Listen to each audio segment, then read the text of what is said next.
Var dərədən düşər, tutsan da zərk sürüşər, pərt olarsan doyunca. Söz var yaşadar qurar, qəlblərə məlhəm olar. Söz var yıxıb sürüyər, sağ insan tez sürüyər, həyatın sönər solar. Söz var əsrlə yaşar, gönüllər coşub daşar. Kəlməsi qızıl likə, millət söyləyər bilgə, düşmənin ağı çaşar. Söz var dost qapısıdır, o qəlbin aynasıdır. Baxsan sözü deyənə, qiymətdir söyləyənə, sözünün ağasıdır.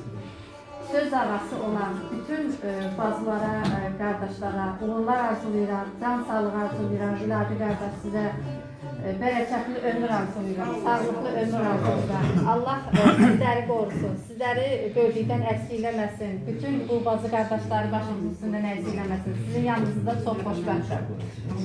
Uğurlar arzulayıram hər birinizə. Ben dostumda varım, sonra bunu tutamıyordum. Düşmüş şeylerini. olsun. Ben de Kedirem kardeşi, can sağlığı olsun, ömür arzulayıram. O gün olsun, bizleri iyi olsun.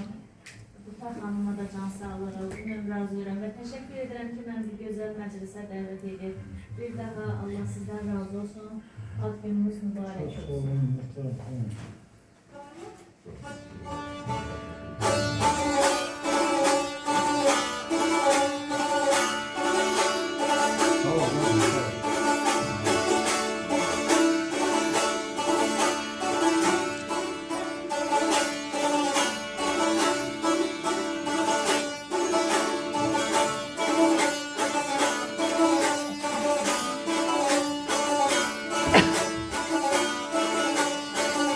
Şehrin hamısını yazdım.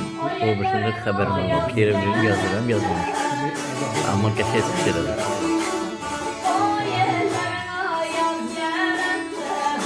Aho. Sənə sağ ol.